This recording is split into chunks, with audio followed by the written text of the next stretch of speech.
and welcome to Conversations on Climate. My name is Chris Caldwell, and this series is produced by United Renewables in collaboration with the London Business School Alumni Energy Club. Today we come to you from The Forge, a former ironworks in the East End of London, where we're having a conversation that's a little bit different. I'm delighted to be speaking to a man who made it to the peak of a top-tier consultancy firm in a 20-year career, only to give it all up to dedicate himself to climate activism.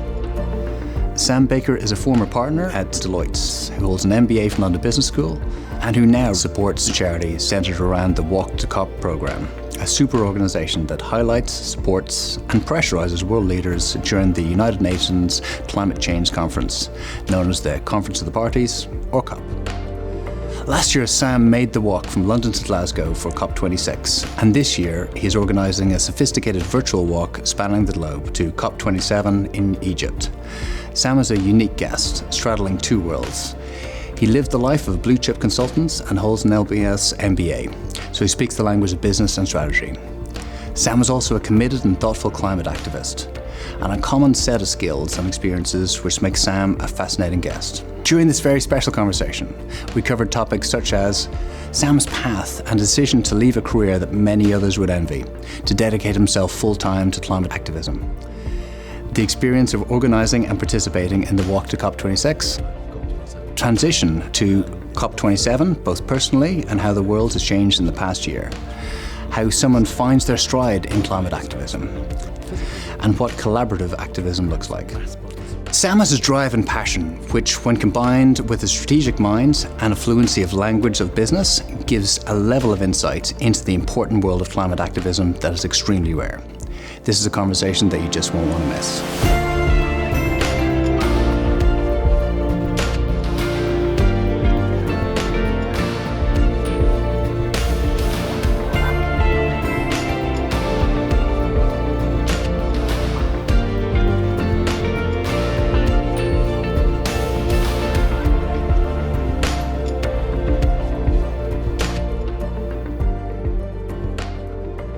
So Sam, thank you so much for coming in and speaking to us today. Delighted to be here. Yeah, and I also believe that you're somewhere between Hungary and Bulgaria right now. Oh, yeah, sort of. sort of. Yeah, could you tell us a little bit about your Walk to COP initiative? Yeah, certainly. So I took part in a walk to Glasgow last year, to COP26, and that was a physical walk.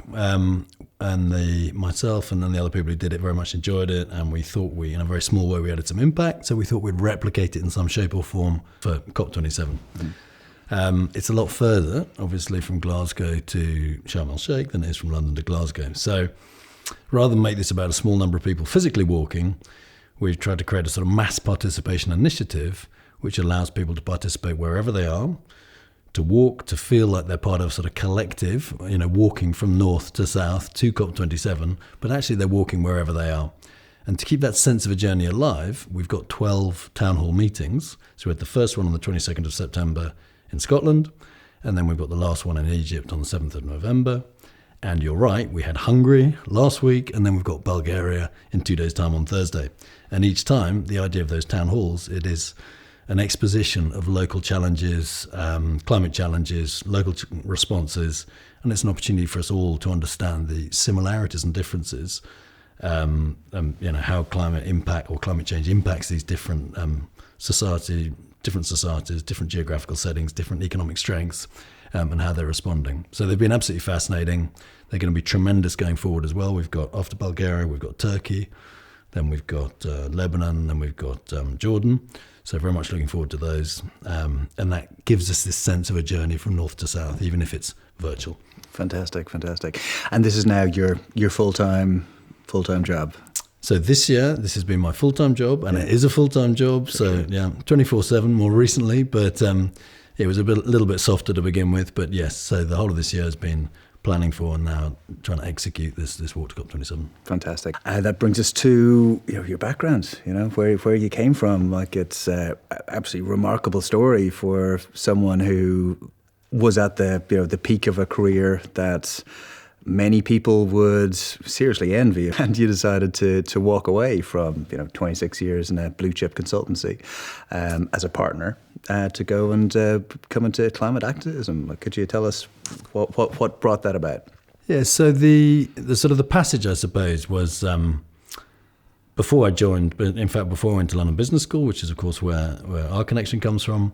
I spent 6 years in Tanzania, 3 years as a voluntary VSO, voluntary service overseas, and that gave me some exposure. I didn't go there to sort of save the world, or it was more adventure based, but it did open my eyes to extremes of different sort of levels of aspiration and opportunity, and it did remind me of my incredible privilege, I suppose. And it also allowed me to understand a little bit more about sort of NGOs and the UN system and various other bits and pieces.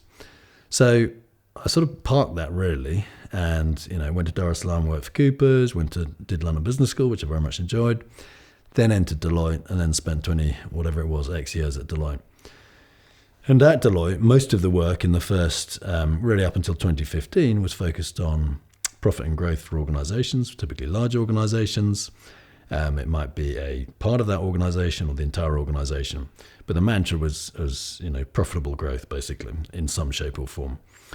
And it was a little bit frustrating to have that question set to you, because the question back to the client would always be, what are the parameters within which you want me to work? So what are the non-negotiable elements of your business model, your purpose, your impact, your whatever it is that allows me to then answer that question without just starting again. And it wasn't really a question that they could ever answer back. And so, implicitly you work within a sector, for instance. You rarely offer people, solutions outside of a sector because, that would be too broad. Nobody actually says that, but it would be too broad.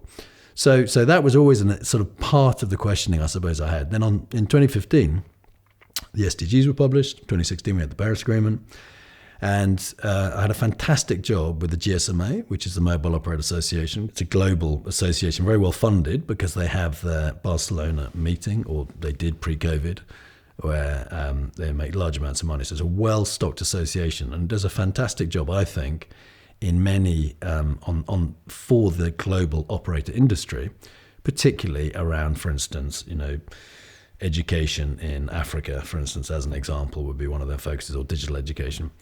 So anyway, had a year-long project with them, and it was all about trying to establish their purpose, so the purpose of the global mobile operators. And part of that purpose, we all agreed, should be the impact they have on the world. And we decided to then try and think what that impact was by taking the SDGs and working through the SDGs, the targets, so this, the 168 targets, 169 targets, I'm forgetting now, underneath the 17 SDGs, worked all the way through that framework and connected it to a large number of data points which the mobile industry have, and collected at industry level across whatever it was, 70 countries or something. Amazing piece of work. Flawed, of course, to try and create that, but it just opened up the whole world of, what is business actually trying to achieve? What actually is a good thing in the world and what is a bad thing? How do you make those trade-offs? Because the SDGs, an incredible, it's been called the strategy for the world or whatever else, an incredible thing for people to sign up to. Incredibly ambitious in retrospect, particularly, but also fraught with conceptual difficulties. So, how do you create a trade-off between, one target or another, or one goal and another? So it's not set up to really, it's very difficult to work with, but it's the best thing that we have, really, in order to think about all the different challenges, economic, social, environmental, in the world, and what we should be aspiring to. Sure, and the SDGs are their Sustainable Development Goals set up by the United Nations. Exactly. In 2015, signed by every, participating country in the United Nations, to 2030, but they haven't had a huge amount of traction with big organisations in the West. I think in countries which are more reliant on aid, it's a much greater currency of conversation. I think in say the UK, you go to a big organisation, people are still confused about what the SDGs are. But notwithstanding that, it is an amazing framework. It was an amazing achievement to get them signed, and it enabled people like me to get in and try and think about what this actually meant for an industry or a sector. So anyway, roll forward. So got into impact measurement and sort of, what companies and organizations are supposed to do, and then trying to think about the connection between the two. Then we got into trying to create a purpose business in Deloitte and a purpose for Deloitte as well. And it was a fantastic time, really, really thoroughly enjoyable.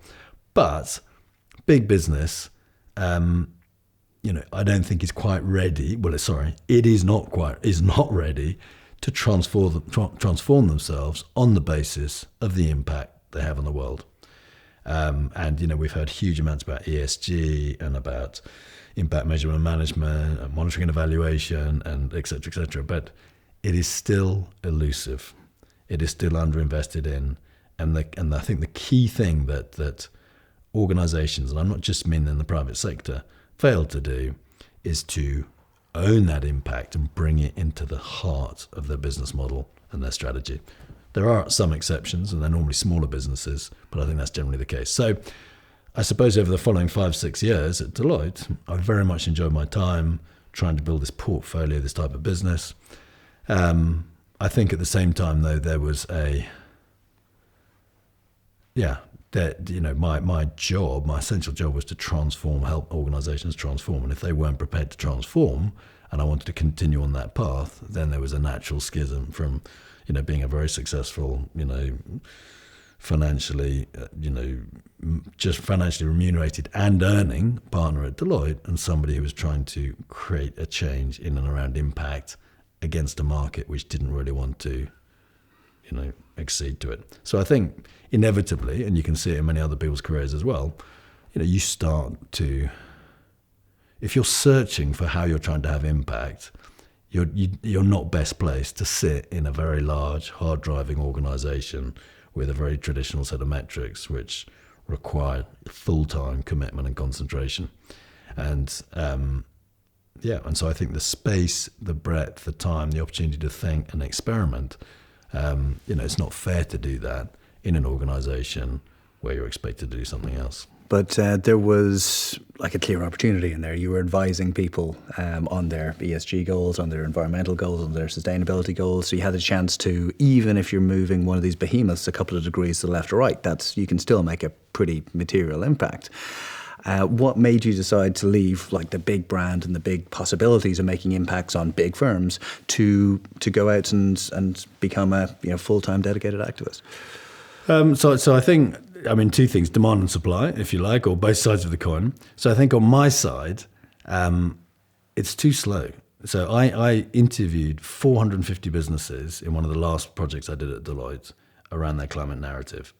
And, what we did is we had a structured way of asking the questions. We interviewed this large number of organizations. We put it on an attributed basis on a database and opened it up free to everybody. Anybody could access it. We wrote a couple of reports. And on the one hand, it was fantastic because there was an enthusiasm and a passion and an excitement about what they were doing, the people that we spoke to, which could be strategy, investor relations, or, obviously sustainability, or perhaps a special climate unit. But when you stood back from it, you realize what a small proportion, whichever way you want to express that, be it in terms of activity or influence or anything else, what a small proportion of the overall business that was. And so it just reinforced this idea that actually business, we have a system which expects the units within the system operate in a certain way. And those businesses do, yeah? And implicitly or explicitly, they operate in a certain way. And working within those businesses, particularly big businesses, to try and make incremental change just didn't feel sufficient to me, did not feel sufficient. So from my side, that was the situation. I think from the Deloitte side, I think it was obvious. It's like, are you going to advise CXOs and do transformation or not? And I think in my conclusion, it was very difficult to do that. So I think there was both push and pull around and changing effectively what I've done and where I found myself. So, and I still don't know where the best place to apply myself is. And so I've done this Walk to COP26. I've done this work with Deloitte. I've now doing Walk to COP27 to mobilize and create mass participation in huge numbers of conversations. And I'm searching for the next piece. And so, but I'm relishing the opportunity to think and search and try and find the place to make the big impact, as opposed to be overtaken by the local demands of any particular organisation. Understand. But looking back in your time at Deloitte, what are you most proud of?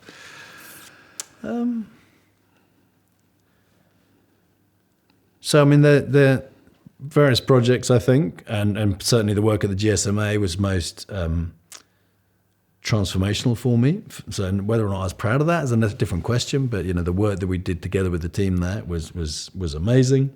We did something called Digital with Purpose with an organisation called Global Enabling Sustainability Initiative, which is a collection of telcos and technology companies.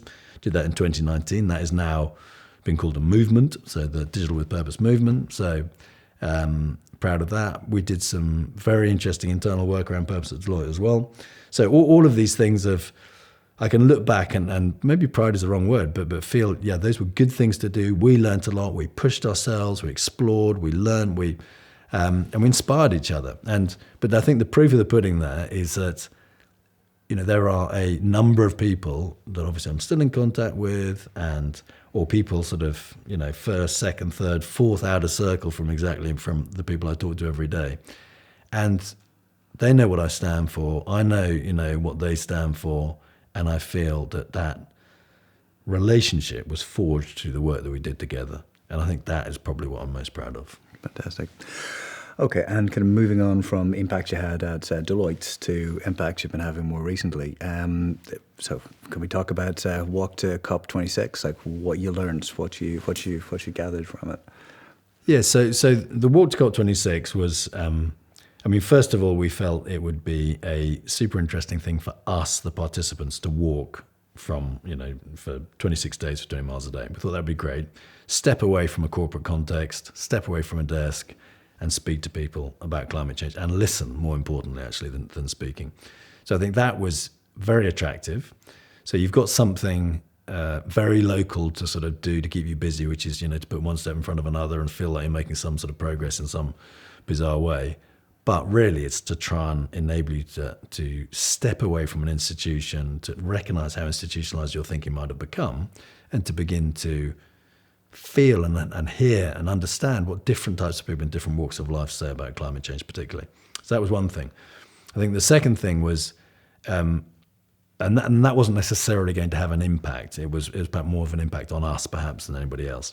But the second bit was what we wanted to do was to create, rather like we have in COP27, create town halls.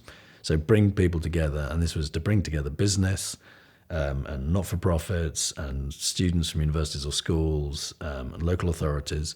So bring them all together in a series of town halls on the way up. So we had about 8 town halls on the way up. And I knew from the 450 interview exercise I mentioned that, you know, everybody talks about collaboration. Well, certainly all the corporates talk about collaboration. You know, it's not something we can do alone. We've got to work together. You know, proper collaboration for big business is very difficult. It's, you know, fraught with challenge and conflict. And one of the things, my observations was, you know, collaboration around climate change is, of course, not just with other people in your sector or somebody up and down your value chain. It's actually with the community. It's actually with government. It's actually with, you know, you've got to get everybody to play together. So that's even more difficult. So those town halls, in a very small way, the idea was to bring together those different constituencies in a location, get them talking, get them, you know, in some way to understand and know each other.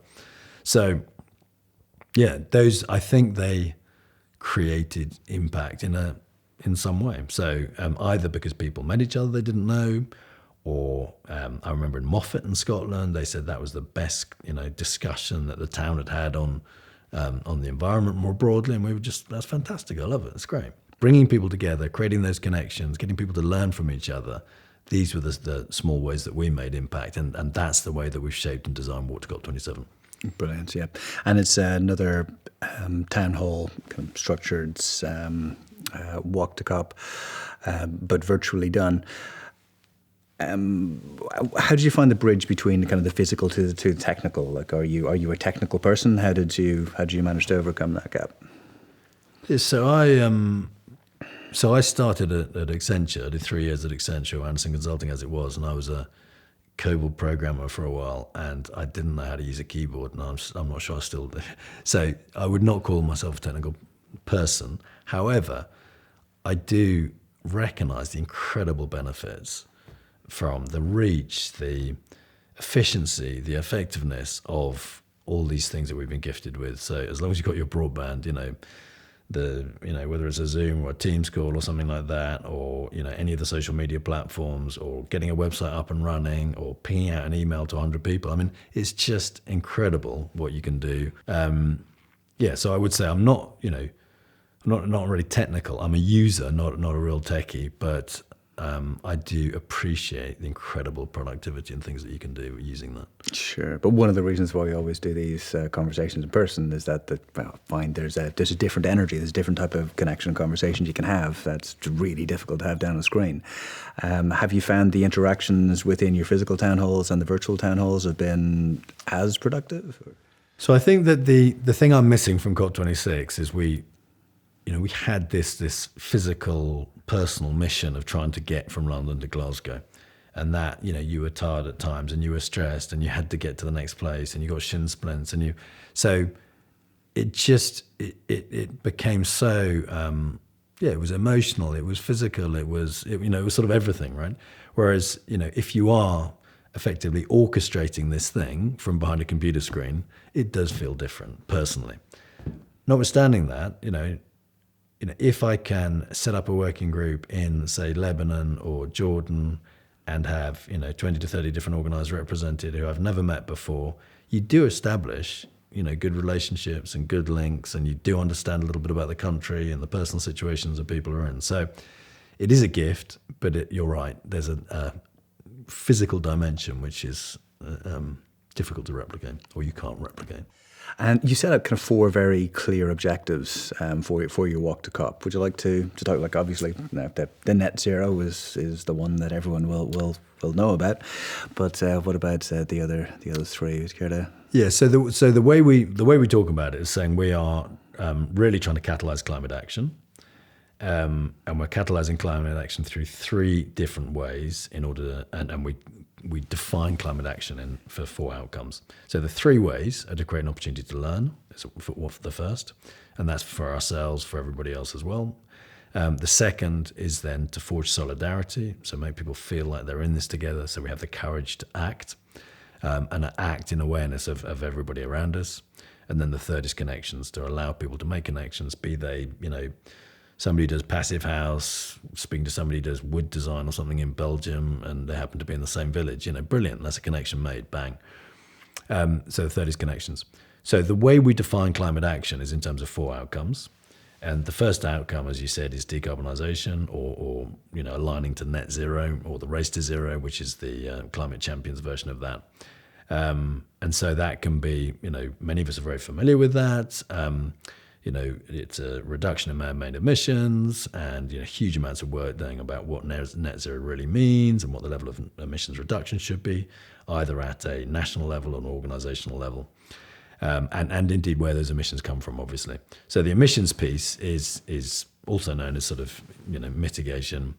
That piece is relatively well understood, I think, by many in this sphere. The second one, resilience. So resilience is really the flip side of adaptation. So can we adapt, or can we be resilient in the face of the challenges from climate change that we foresee or are coming upon us? And this is more difficult to conceptualize and to define, because, for instance, one person's resilience might be somebody else's lack of resilience. You might actually improve your resilience at the cost of somebody else's, in theory. Whereas for emissions, if you reduce your emissions, it's good for everybody. So conceptually, it's a little bit more difficult to understand, and also you've got to think about, what is your baseline of resilience? Is it the way you currently live, operate, and act, and you're trying to protect that, or is it the way that you did it 5 or 10 years ago, or whatever? So it is a more difficult topic. The principle is very clear, which is basically we've got to withstand the challenges we know are going to happen, because we know, the climate is going to continue to heat up, whatever we do now. And we know the extreme weather events will increase, whatever we do, and the terrible impacts of desertification and et cetera, are going to be upon us. And so we know we need to prepare. The IPCC reports are very clear on that. And resilience is that act of preparation, really, or the outcome of that preparation, both for societies and the environment. So really, really important. I think everybody recognises that's been slightly deprioritized compared to mitigation for lots of reasons, but it's very much back on the table. And I think not least because we are all beginning to suffer now, every economy, every geography, whereas perhaps in the past it was the poorer economies, not the richer economies, who were suffering, and it was a little bit easier to think, well, it's a shame, but it's not really our issue. So the third one is justice. So justice is, again, is quite difficult to put in a little box, but at the highest level, the concept, there's a number of different elements to justice, which is voice. So are we allowing everybody to have a voice in how we construct the future in the face of climate change? So I think that is one very, very important part of justice, and being inclusive. There is a second part of justice, which is sort of saying, well, whose fault is it? And therefore, who has to do something about this? So I think that's the second very important part that obviously COP27 will be opening up and examining. And then I think that the third bit of justice, I suppose, is really similar to the first bit, but the SDGs had the same concept, which is try to leave nobody behind. So, can we really say that we have operated with justice if a proportion of society, an individual, not just doesn't have they might not have a voice necessarily, which I hope they will do, but we can't leave them behind. So we have to incorporate everybody. So justice is multifaceted, but I would say probably point to those three things as the most important. And then the final one is circularity, which is really just saying, we don't want to construct a world, we don't want to address, anthropogenic climate change in a 10 to 20 year time frame, which then results in a system and a set of organizations which create additional massive environmental and societal issues. And so I think the concept of circularity, the concept of being relatively closed loop, of not being of thinking very hard about what comes in, how you manage it, and managing what comes out, and making sure that to the extent possible that it's sort of closed loop, I think is a very powerful concept and helps us to try and think in a truly sustainable way going forward. So moving back to COPs, for right or for wrong, the COPs have tended to have evolved into dominating the conversation on climate and dominating the conversation on how organizations and how governments and how people, think about the climate process. What's your view on the role COPs play and how it's evolved over recent years? So, I explained that 2015 was when I got into the Sustainable Development Goals. I got into climate change in a dedicated way, really only 3 years ago. So I'm not a veteran COP watcher or COP attender, which actually is very interesting for me because I can observe and listen to people who have been. And the first observation is this, this is the 27th, it's 28th year because we missed one with COVID. It's unbelievable that we've had COP, this has been so known about, so important that there has been an all country, UN driven conference of the parties every year to try and tackle climate change. And yet, for me, even when I got into the SDGs, I only saw climate change as one of many challenges. I didn't see it as, in fact, I fiercely defended the fact that there was no prioritization within the SDGs. It's only latterly when, my eyes are being awakened by largely through the IPCC reports, but also many other sources, is the impending horror, or in fact the visible horror in some areas, but also the impending horror that we need to try and avoid. And so one observation obviously is staggering to me to figure out, where was I? What was I doing? I was head down, looking after myself, not looking after anybody else during that period when all these things were happening. So that's one thing. I think the second thing is for people who, like me, who are sort of lay people when it comes to COP, they're quite difficult to unpick. I think sort of there's quite a lot of good media coverage over around COP26, which I think helped explain it and open it up. But it's quite difficult to unpick, to understand. It's quite technical. There's sort of technical forums, there's technical speak, there's technical language. And I think I felt, and I heard from others, that COP26 was a reasonable bridge, perhaps between, more technically presented processes and outcomes from previous COPs, perhaps, and something which was more of the people. So I think that's a very good thing, because I think you need things in a calendar to break up for everybody to focus on. It is global. You have got all the countries there. There's an opportunity for it to be a massive focus for everybody, and use it as a time in the calendar to put pressure on governments, on business, and on everybody else to step up. You don't want a rolling maul of targets and commitments and, piecemeal reporting, etc. You do want a bit of a calendar, I think, to run these things. So I think from my perspective, it's incredibly useful as something that we can all rally around. But we do need to understand it better. So with COP26, we were visiting schools and at the beginning of the journey in England. So it could have been because it was the beginning of the journey, or it could be because it was in England. Less students had heard of or understood what it was about. And as you got closer to Scotland, all the hands were going up and people could talk about it and say what it was. It's very powerful. If everybody knows about this, and they're engaging in some shape or form, it's potentially very powerful. So I think, we have something that we need to defend. We all need to get, to participate in, even if we're not asked to. And it's a great opportunity to massively leverage what's been done before, to try and change the outcomes to be more positive, more dramatic, more transformational in a shorter term. Mm-hmm. Yeah, it felt like COP26 was, at least in the build-up, was set up to be another monumental, occasion, like another rerun of Paris, which was the last one where people thought, my goodness, we've made some serious progress here. In your work with Walk to COP27, is that just my perspective on it? Because being kind of UK, Ireland based, and like you hear all of the media kerfuffle in the run up to a UK based Scotland based COP, or is there a similar level of build up momentum as you see in Egypt and outside of the UK? Yeah, so I think so. I was in Deloitte, when we were warming up to COP, and obviously it was pushed back a year because of COVID, and I was surprised. So there was a valiant, monumental efforts by many, many people really to create this big thing around COP. But it was also late and it was also fragmented, and it was almost not the thing that it was. I mean, it hit very, very close to it. And part of that, I guess, was COVID and the uncertainty. But it was also because, it is an intensely political forum. Things are moving quickly. And, you can feel everybody looking at everybody else sort of wondering, who's going to be there, how seriously they're going to take it, what do we need to do as opposed to what should we do. So I think, yes, I do think COP26 was a big thing, particularly for us.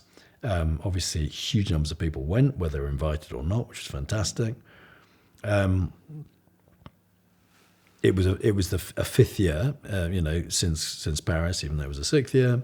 And the expectation was the NDC, so the nationally defined contributions, would all be pulled out and polished and represented, and they would be in line with the Paris Agreement, which of course they weren't.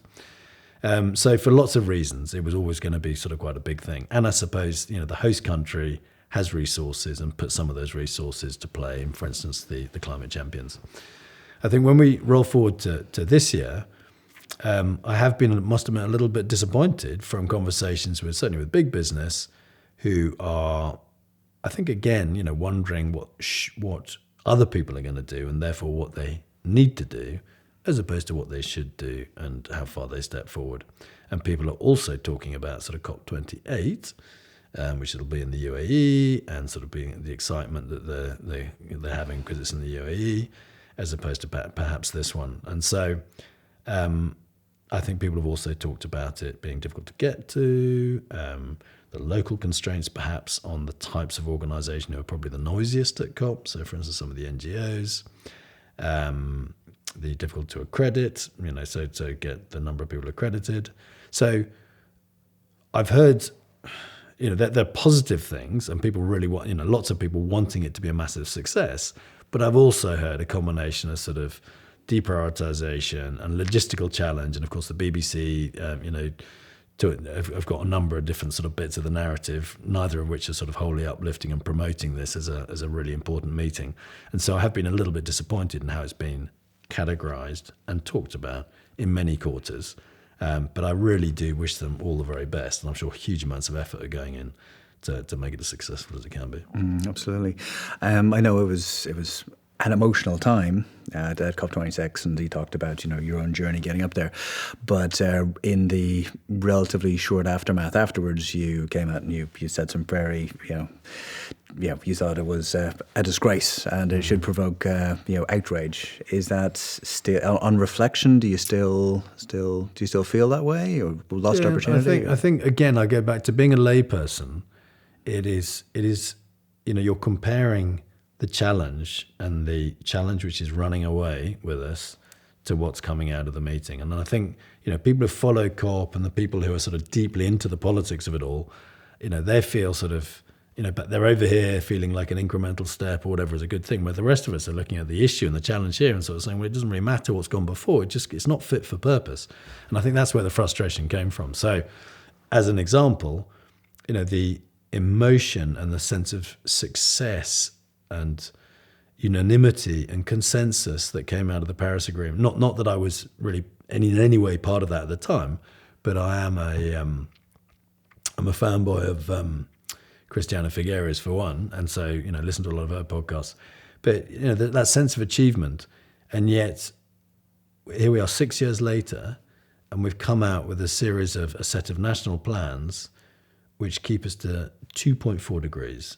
That was my understanding. I think there was a bit of a range, but 2.4 degrees was the lower end of the range, as opposed to the 2 or hopefully 1.5 that the Paris Agreement came with. So that in itself is so disappointing.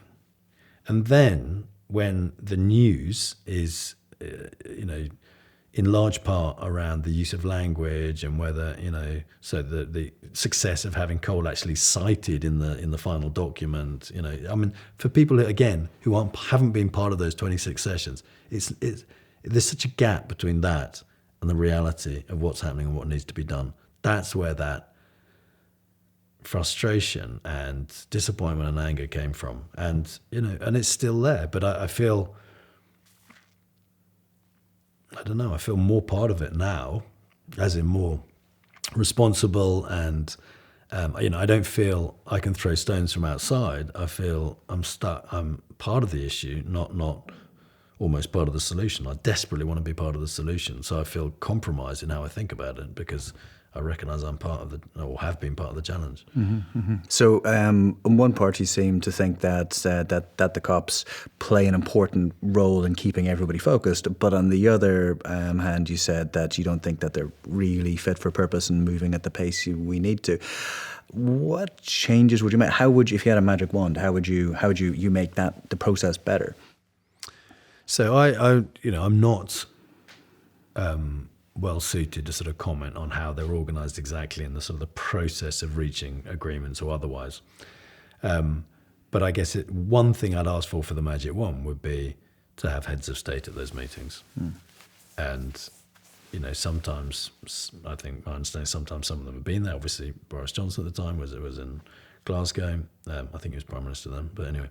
So, so that having heads of state, as a mark of huge importance, I think that would make a big difference. Again, you seem to be kind of touching on the momentum issues here as well. Given kind of current events and recent events, do you see that COP is less in the headlines because people have got other priorities, or? Yeah, so I think climate change as a topic has lost momentum. So I think coming out of whatever anybody thought about the outcomes of COP26, certainly in our world anyway here, it had just, from a media sort of footage and an interest and an general public awareness, was massive. And you read stats in the US as well, where you've got 80% of people think it should be a policy priority, regardless of whether Democrat or Republican. So that sense of people being aware and understanding, which is a precursor to action, is highly reassuring, exciting and inspiring. But obviously we've then had, we've come out of COVID, we've seen the supply chain challenges from COVID. We would have seen that anyway, and inflation and cost of living challenges, overlaid with the horror of the war, but then the impact of the war as well in terms of, again, energy prices feeding through into cost of living, and then energy security resulting from that as well.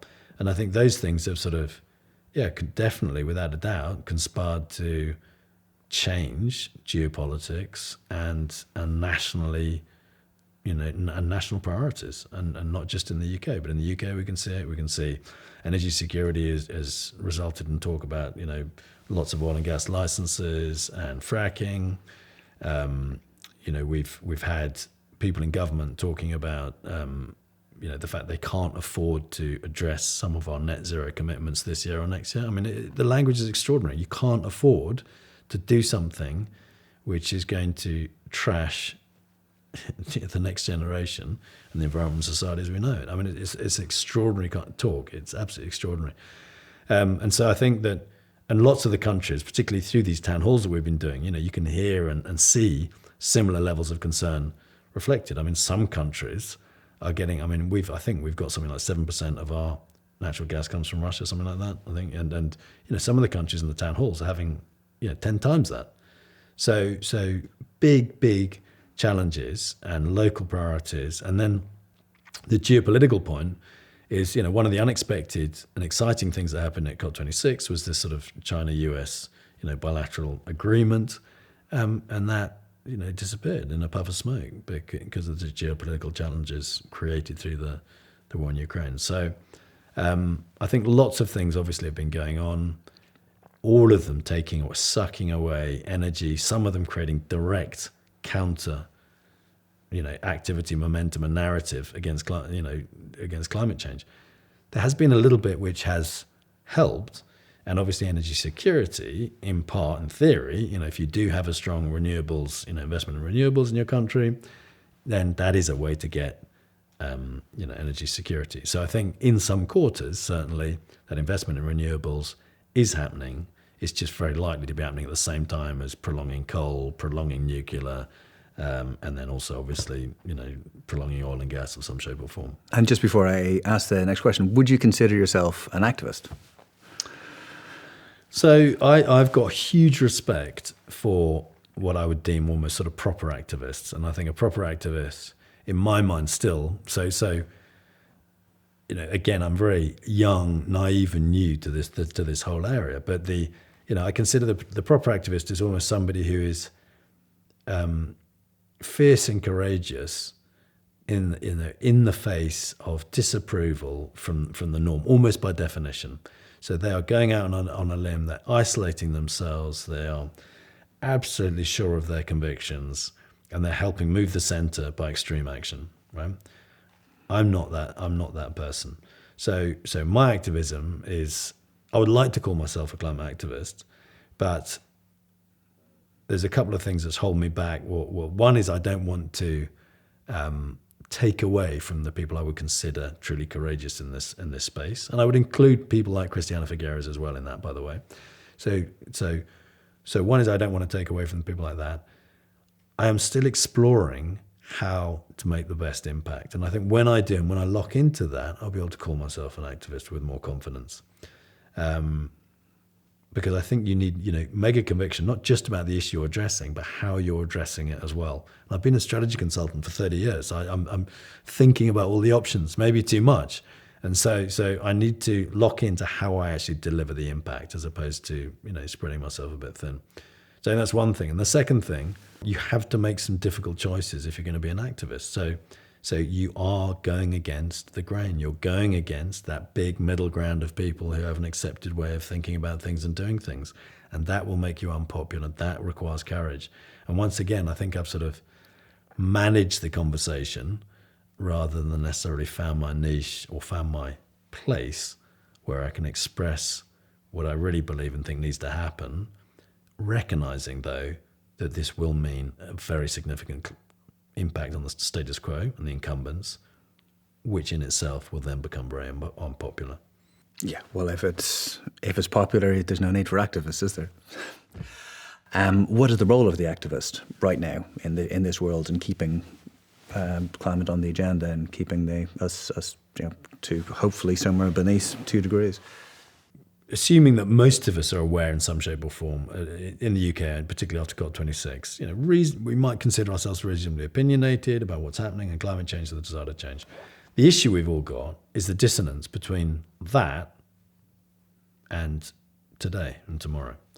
and, buying your coffee and, sitting down and turning on your computer and wondering what your kids are doing or whatever else, and this is so normal and mundane and everyday and what we've always done. And this challenges that in a huge way, which says, actually, it's not going to continue like that. It's going to differ. And we're all struggling, I think, or many of us are struggling to bridge that gap and say, well, if I know this, and I do know this actually now, how do I reconcile this with that? And I think the activist is just, and the trouble is one of the ways we do that, or not quite reconcile, but one of the ways we live with that dissonance is to ignore it. So we carry on living in this world and just pop into this every so often, so we sort of make ourselves feel good and don't look stupid in front of people. And I think the activist's job is to take that and just ram it into this and say, guys, stop it. You're pretending everything is normal and it's not.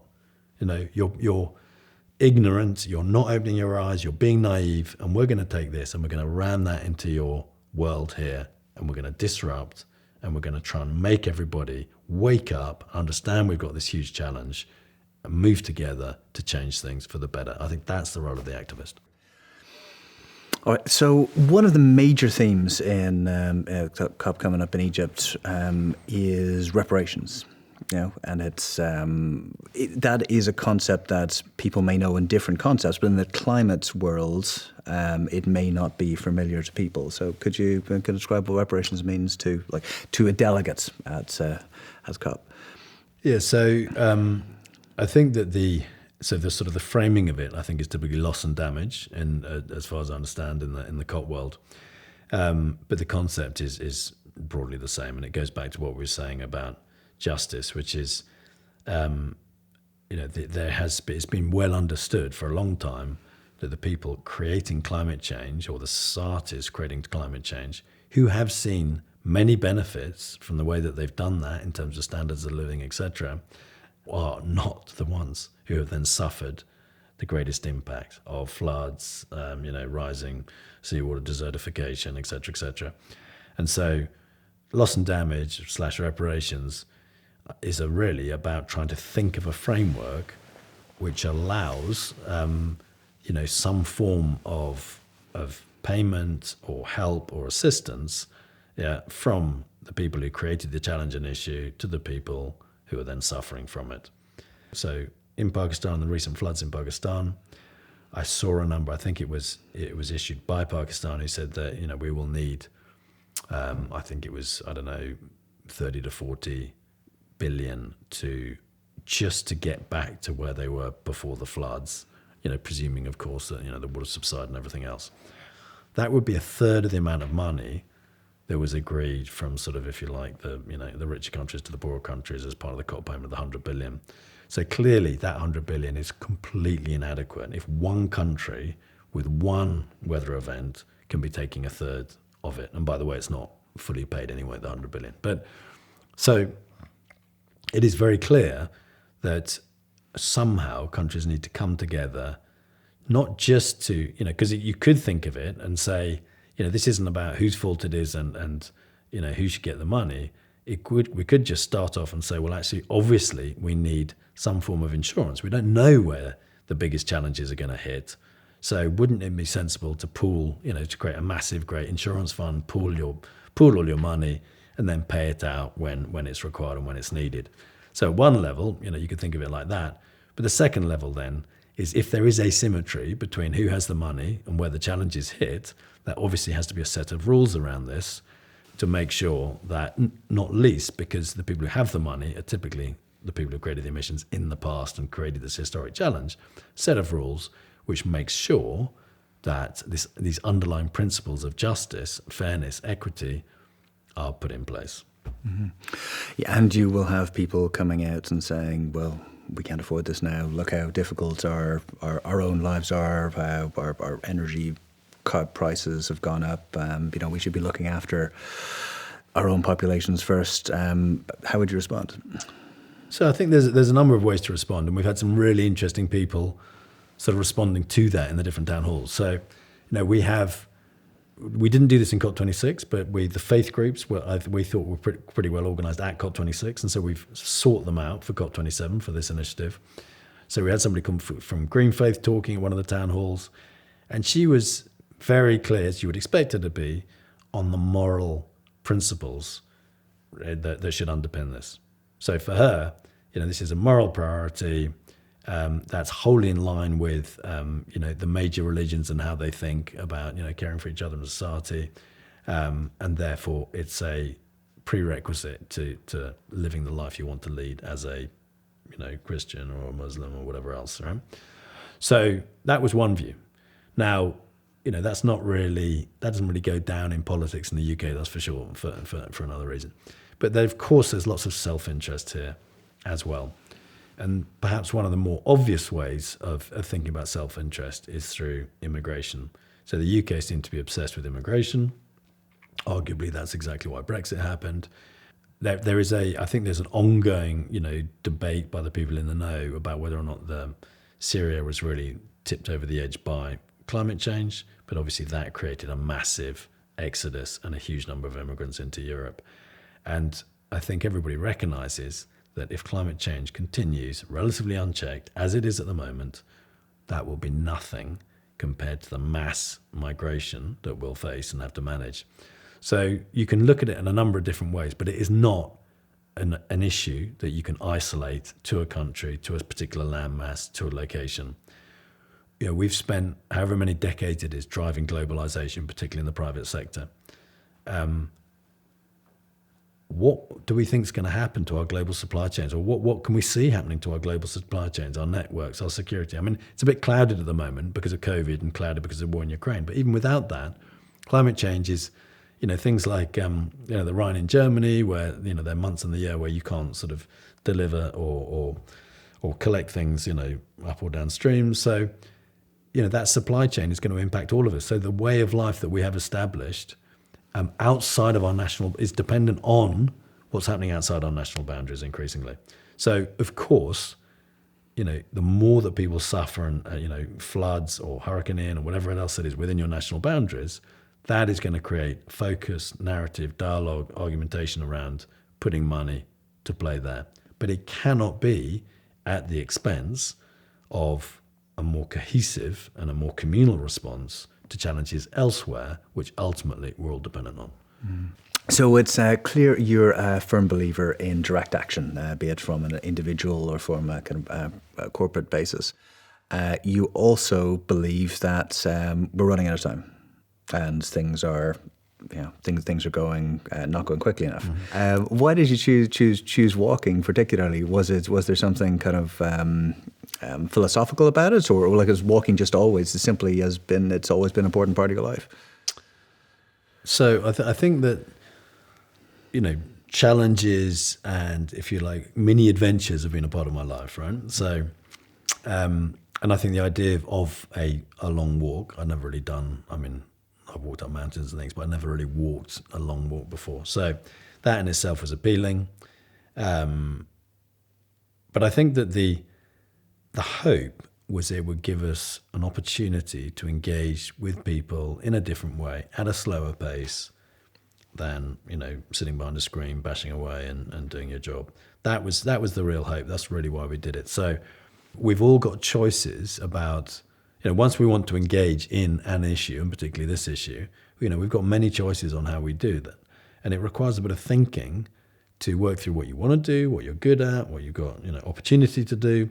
And so I think that was also in the back of my mind, is to have an opportunity not just to engage with nature, have a bit of an adventure, engage with lots of different people from different walks of life, all around climate change, but also to try and think through the choices that I wanted to make going forward in my life. And I'm a big fan of exercise as a way of, whether it's walking or anything else, just as a way of helping you, think through some of those choices. So, we did meet some incredible proper walkers. So I would say one was a guy called Push Krishnamurthy.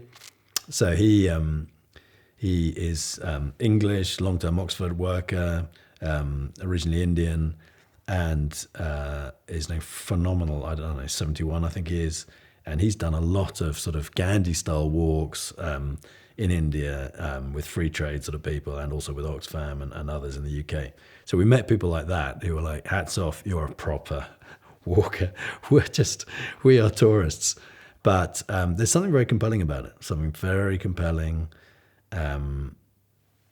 Maybe it's the pace. Maybe it's the sort of the slow level of activity. Maybe it's the sense as well of, a journey. You do feel it's, you are going somewhere, even if you're not really. You question about the impact you're having, but you are actually feeling in some shape or form that you're making some progress, and that helped as well. Interesting, yeah. I'm speaking of Gandhi. Gandhi, Tolstoy, Kumar have all, and many other activists have all drawn a kind of straight line between pace of life and injustice. Was there something to that, to the choosing a slower pace to combat injustice, which is two themes we've been coming up with today? Yeah, so I think I have spent most of my life doing stuff, doing lots of stuff and being massively busy. And for a long time, probably only until, I don't know, the last couple of years, it never occurred to me that I might have actually been having a negative impact on the world. I thought maybe, not that some of the things I didn't have a negative impact, but in total, if you netted it off, you might be having a negative impact. In my back of my mind, I'm thinking, well, I'm feeding my kids, I'm, doing what I've told to, I'm not breaking the law, or not every day, and et cetera, et cetera. And I thought, that you didn't have to overthink, the impact you're having. And of course now we begin to realize that the system that we've been promoting and working in has indeed created massive challenges for future generations. And that is a very, very sobering thought. And what it starts to say to me is that now that story about going slow, as you said, those amazing, those names have all sort of agreed upon, you can begin to understand it, because the busier you are, the more stuff you do, the less opportunity you have to step back and say, well, actually, is what I'm doing, what am I actually trying to achieve? Okay, I might have made money, I might have got promotion, I might have, sorted out, the security in inverted commas of my child. But have you really, what is it actually you're trying to do? And what is the negative impact you're doing? So who are you supporting by doing what you're doing? What business practice or approach to the world are you supporting tacitly, implicitly?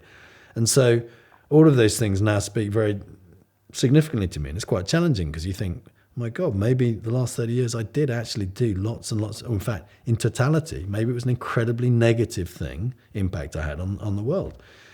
Not sure. But instinctively I'm thinking, well, yeah, probably there was a lot of contribution to all the environmental and social issues that we see at the moment.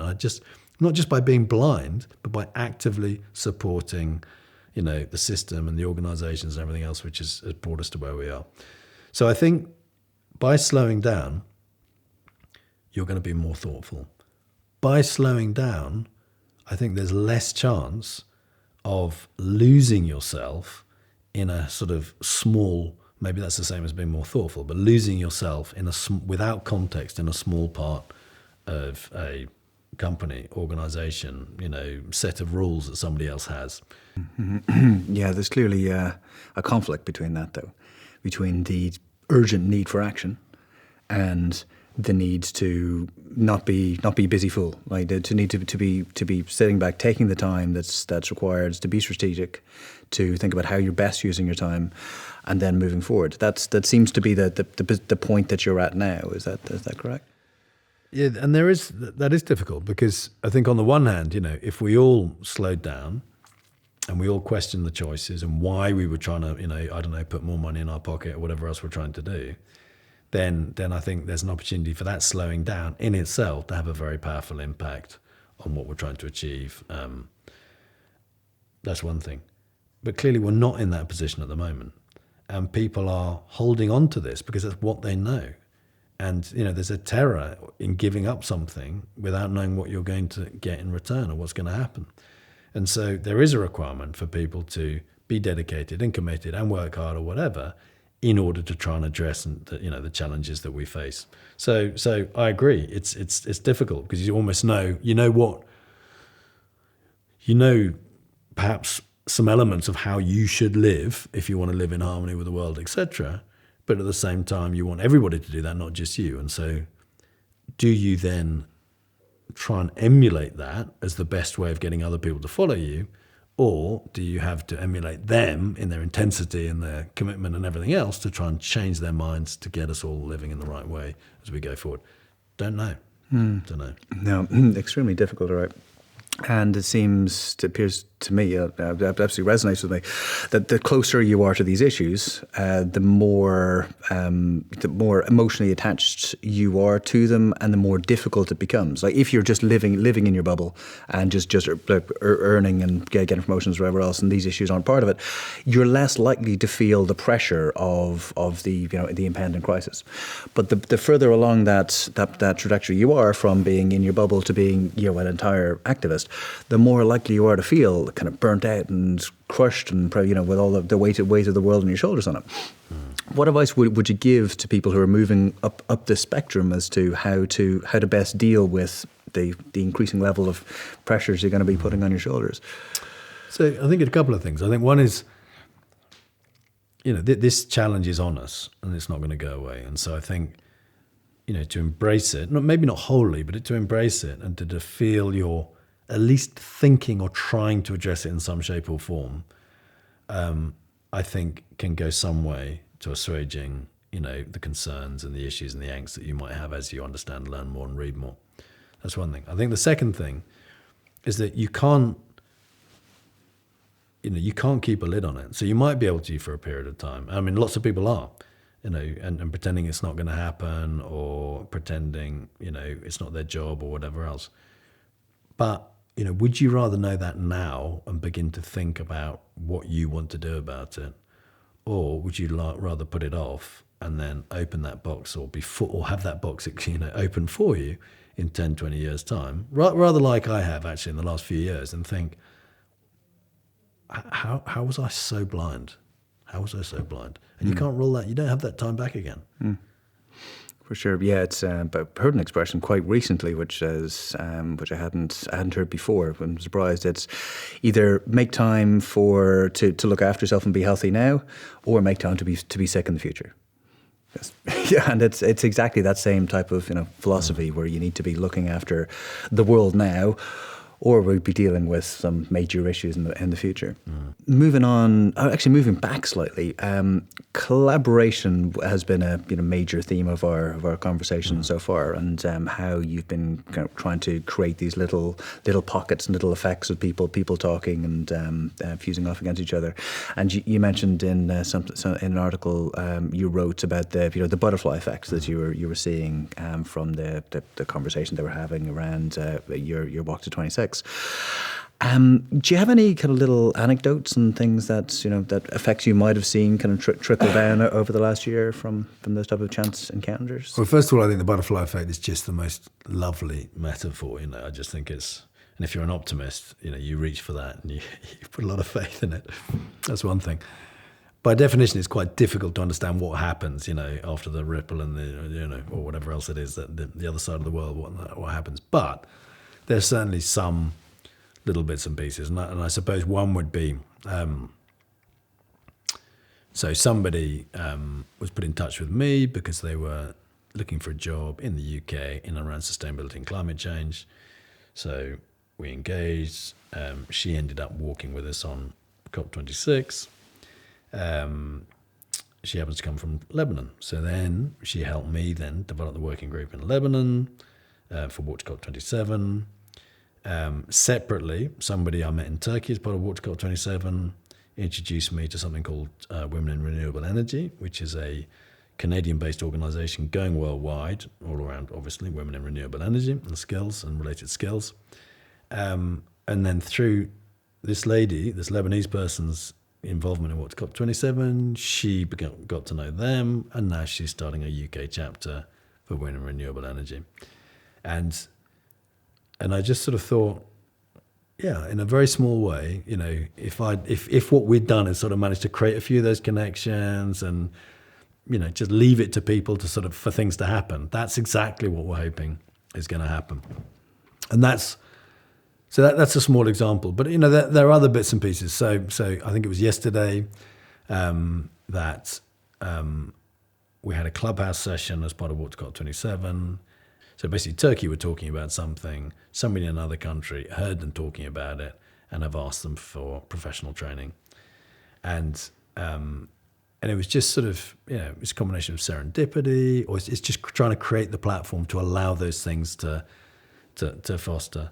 And, things like, and this is where we come back to social media you asked earlier, connecting people. So for people, particularly people who don't have much experience, to go out and make connections on social media is actually quite difficult because, people don't want them because they don't have any followers or whatever else it is, or they don't, why is this person trying to become part of my, But once you've met those people, of course, and then you reach out to them on the platform, it's very different. So trying to create those opportunities for young people, or for anybody else for that matter, to meet others and then have the opportunity to follow up on the social media platforms, I think is a part of helping that butterfly effect, that serendipity, that network of connections, actions and activities that you can't necessarily see directly, but you're pretty sure are happening.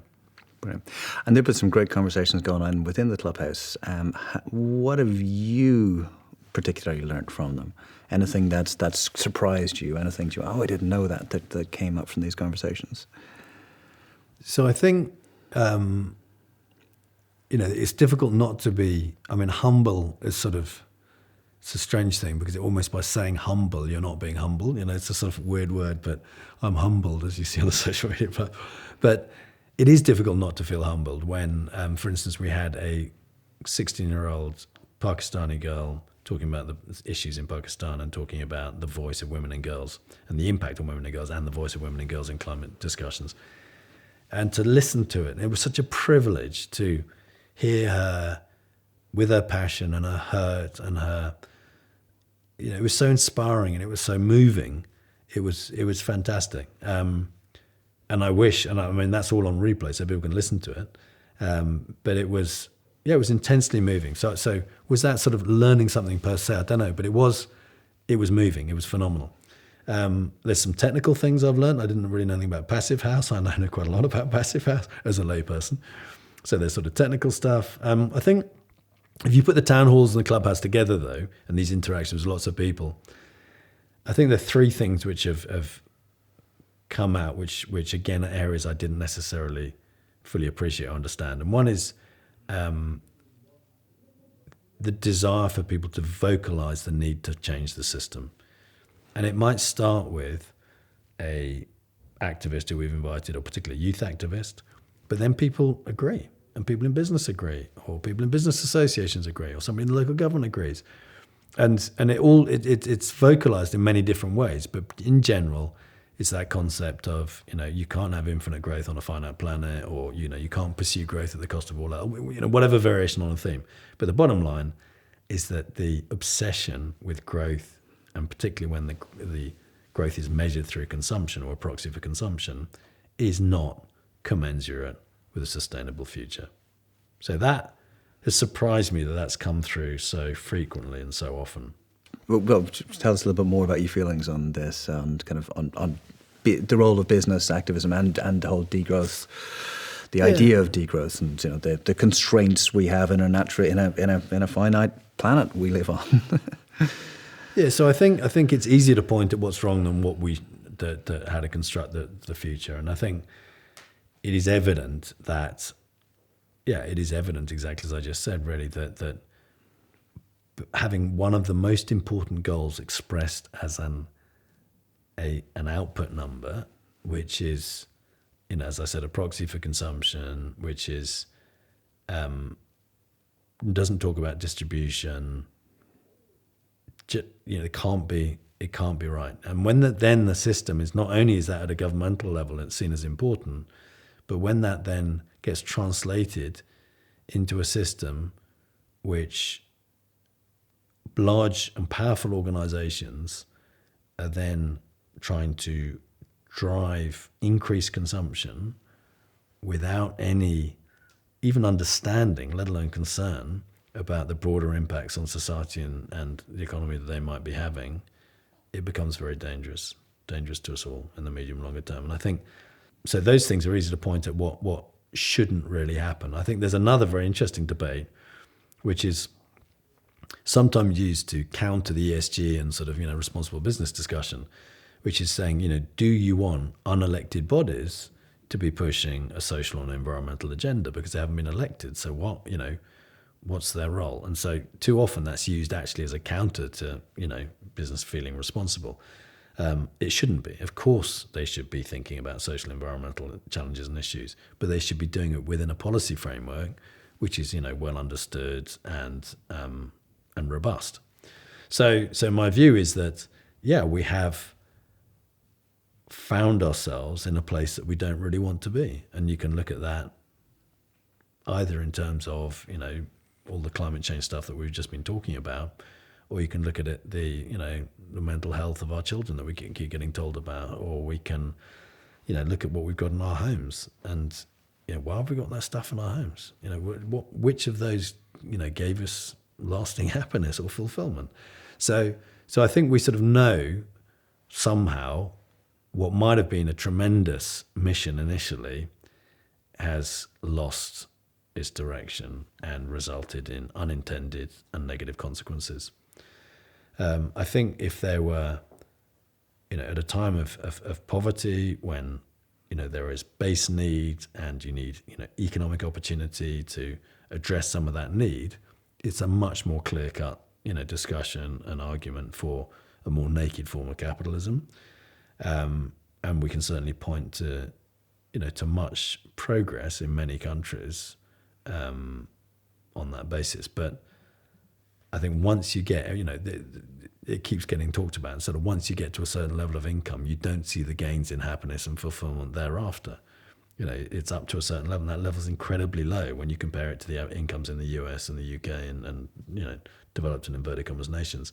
So I think, anyway, to summarize, I can point very clearly in my own mind to what I think is wrong and inappropriate. How you then sort of reconstruct that, because I think that what I can sense is that what people are terrified of is chaos. So they don't want to go from something they recognize is hugely compromised to chaos. That would be worse. They do want a safe way of sort of transitioning to something different. And at the moment, we've got a lot of people thinking about, degrowth, and you've got a lot of different, if you like, points of view in politics around what we should or shouldn't do. But I don't think we have enough of a blueprint to give confidence to the people who are sitting in their incumbent situations and businesses. And it's too easy for them to say, well, that way is chaos, and so I'll just carry on doing what I'm doing, even though I know it's compromised. Mm-hmm, mm-hmm. Yeah, and there's also the global issue of degrowth as well, where you've got some countries that have grown, massively, and other countries that still have got, a large amount of GDP development that needs to be done to raise people out of poverty. It's, extremely, it's a thorny issue to say the least. But when you move from your town halls from like France to Hungary to Turkey to Jordan, how does the conversation evolve? How does it differ? Are people talking about the same issues, different issues, aside from carbon? Look, we'll just kind of park carbon. We know people talk about carbon, but everything else in and around the climate transition. So one of the surprises was, our French town hall came out pretty much. So the last question I try and ask is always sort of what single thing, if you had the magic wand, what single thing would you ask for in order to, increase the speed, the scale, and the impact of the transformation we need? And in France, it got to education. So basically everybody, nobody would say that education is a bad thing, but whether or not you put that as a priority, because in my mind, I'm thinking education, it takes a period, generations to work through, the person who's educated then has to act or whatever else. But to a person, they ended up saying education was the most important.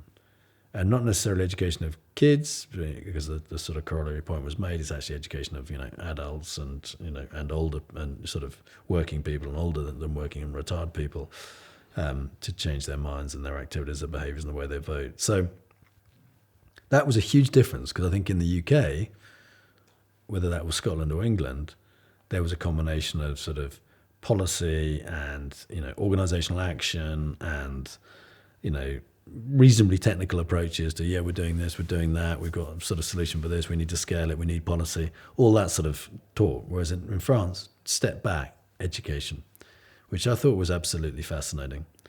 Clearly the contexts do change. We've talked about the the energy crisis, and that is obviously impacting some of these countries very, very differently.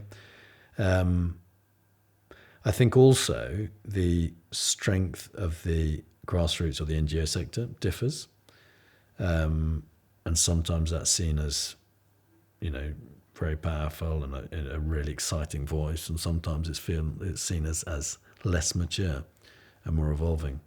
And it's quite evident because you go into the country and you ask around, who knows who, and you quickly sort of bump into the same names. Whereas in some other countries, it's it's like being in London asking about a medium-sized business. There's just so much on offer.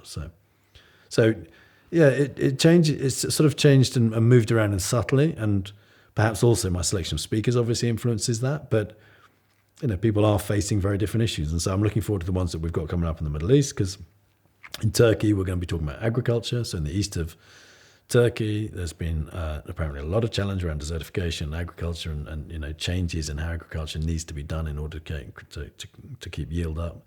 So that's going to be super interesting. In Jordan, the focus is on water, and then in Lebanon, the focus is on community energy, because they can't really rely on the grid, so they've got to create their more of a community energy type approach. So there are big differences. What's interesting though, it's almost once you get into talking about climate change and resolutions, what's being done, it does feel a little bit more similar than the context really are. So it's the conversations before and after where somebody goes, oh, we just had another blackout, or, I can't afford to drive into town anymore, so I'm going to only do it on Fridays, or something like that. Then you realise how very different these contexts are. Fair enough. Yeah, and speaking of education, you also mentioned earlier on that you went into schools during your walk to 26. What did you take most from those experiences of being in and talking to those young people? So I think, first of all, there was abiding interest and curiosity in the topic overall. It's clear that it's not, they have been taught, and so the concepts aren't foreign, so it's clear they want to continue to talk about it and debate it and discuss it. It's also almost always, there's a small number of people who are absolutely on it, the sort of the mini Gretas or whatever, which I think is a good and a bad thing, because it's a sad thing that it tends to be a small number of people. It's a great thing they've got the courage to stand up and stand out. It's a sad thing they have to. It is. When we mixed up the students with the adults always behaved when the younger people are around, as long as the younger people have voice. So that was fantastic to see adults all suddenly listening and leaning forward as opposed to pontificating, as we're all prone to. But I think it was the directness, I think, of the questioning and the commentary, which I think was so refreshing. And it wasn't, they weren't asking because they they had a reason or a backstory or whatever else. It was just a direct question: why this or why that, or how, somebody asked, I want to do a campaign on whatever it was, but I'm worried about the missions content of the posters I stick on the wall. It was just a great, simple question. And generosity of spirit as well. So there was the thing that, admittedly, I'd spent the whole day walking with shin splints and I was cold, tired and wet. And, but the thing that almost made me cry in Scotland was somebody staying. So there was a group of little girls who'd stay behind to ask questions. And then just the fact they stayed behind was already emotional. It was like, oh my God, they actually want to ask us more questions. I can't believe it. So that was exciting. And then one little girl put her hand up and said, it's not a question. I just want to say thank you for coming to see us and saying what you did. And, the three of us on stage were just like it was amazing.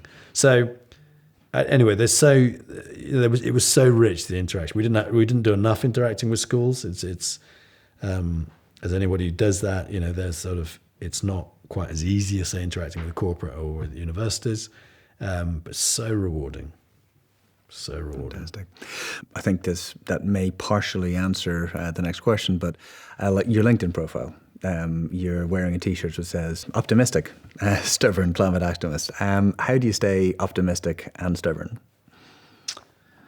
So obviously that T-shirt actually apparently was So it was distributed at COP26 in the Strathclyde Union by somebody who claimed that they were printed in 2015 by Christiana Figueres, so or by her team.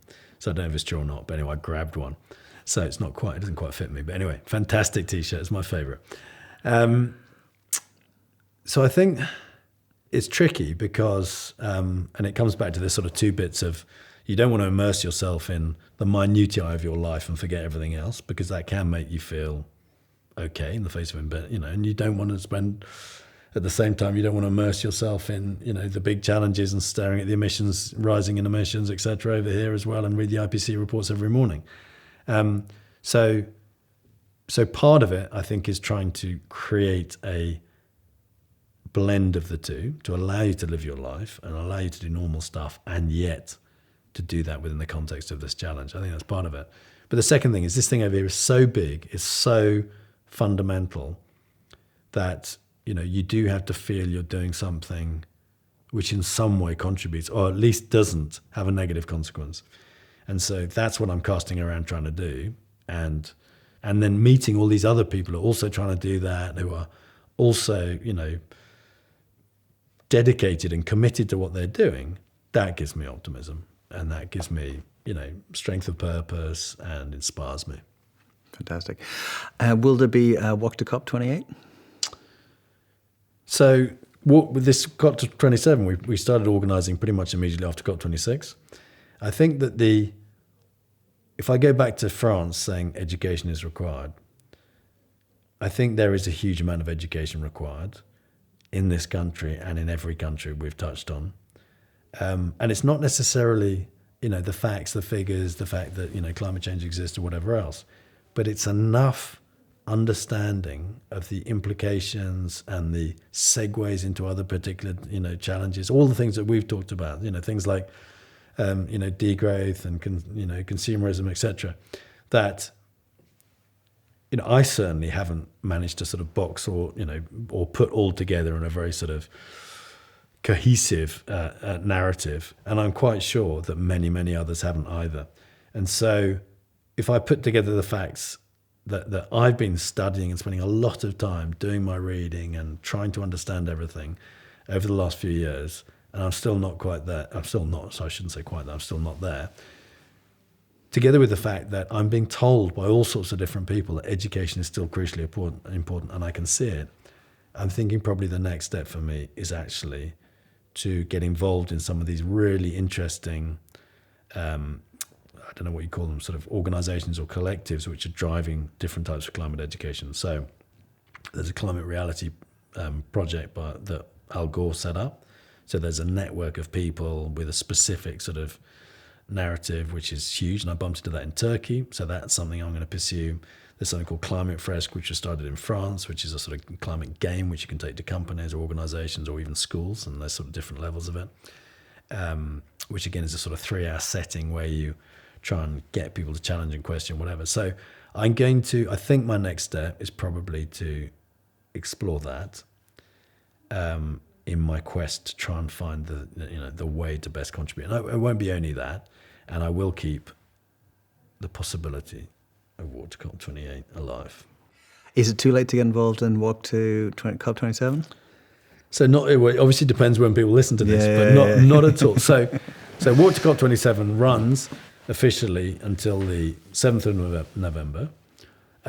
There's a number of different ways to get involved. So the first one is first of all, if you get on the website, cop27.com, under participate, you can register, and that means you register on the app and you log your distance, and we translate that into trees, and we'll plant those trees through Jane Goodall in Burundi as a result of the kilometres walked.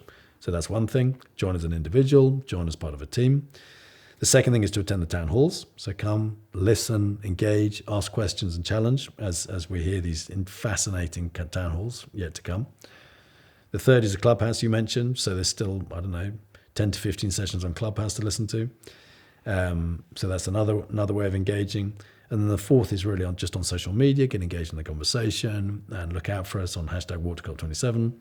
And we're very happy to amplify your good stories or amplify ours to allow us to amplify yours better doesn't really matter, which way. So yes, still an opportunity. Fantastic. And if you were going to give, it might be a difficult thing to do, but like a one-line pitch, if someone here is considering getting involved, give us a sentence or two on why they should. One-line pitch. Yeah, you can go to two if you need. So I think as an individual, we are all walking or running or cycling or traveling in a wheelchair, in our daily lives. So translate that into something which results in trees planted in an important part of the world, which has suffered significantly from climate change. Yeah. But more importantly, feel part of this big collective on the way to COP27. So join us in order to feel part of a collective, feel that solidarity, but also to turn what you do anyway into benefit or other people's benefit. And finally, just by way of kind of wrapping up, you've clearly taken like an enormous step in your life from the past to the present. If there's other people considering dedicating their careers, their kind of professional lives, their time, their money into being an activist, being more involved, what advice could you give them? What do they need to think about, and what will be facing them? Yeah, so I think first of all, I'd be delighted to speak to them. That's one thing. But I think that there are many people I've encountered seeking exactly that. Which is, do I build on what I've done in the past? Do I do something different? Do I, how should I address and approach this? So I think that like looking for any job, I mean, you've got to think about, I think, some of the basic requirements that you can't have your cake and eat it, basically. You can't, have the most money, the most, short-term X, as well as save the world, as well as this, as well as that. So I think there's a sense of, a set of criteria that you need to write up. I think, first of all, it very much depends on what stage of your career you are and what stage of your life, obviously. I think it's very important to think about what you can do and your network, but also what you're motivated by. And I think a lot of people in perhaps more traditional, professional careers haven't had the time necessarily to think about what motivates them and or what they're necessarily good at. They've been good at their job. That doesn't mean to say that's the best thing that they could possibly do. So we shouldn't just think, okay, I've done, whatever it is, 1,000 business plan inspections, and so therefore I should find a way of doing that, but in a green way. Actually, I might do something completely different. It might be something more creative. It's a really interesting and fascinating, obviously, opportunity for everybody to step back and think about, the motivation, the capability, and the opportunity they have, and try and put those together, and then take a step. And I think there's something else about this. So first of all, don't do it in isolation. So talk to lots of people, and most people do. But the second thing is do take a step of some shape or form. Because I think what I've found is, as you're sitting in a particular situation, and that might be an organizational construct, you might be able to see 2-3 steps, away, left, right, center, straight on, whatever. If you then take 1 or 2 steps, you then see a different set of, 2 or 3 steps in a slightly different direction and a different way. So by making a move, you will change, and you'll change the things that you think you can do and what you can do. So I would advocate change at all costs. And then the question is what does that look like? And, how far, how quickly, how whatever. But do it now, don't wait. Fantastic. Thank you very much, Sam. That was brilliant. Absolutely brilliant. Thank you. Well, thank you very much for joining us on that conversation. We hope that you enjoyed it. We hope that you learned something. If you did enjoy it, please feel free to leave a 5-star review and to subscribe to any of our channels, and we'll be sure to keep you updated on future productions. This series is produced by United Renewables in collaboration with the London Business School Alumni Energy Club.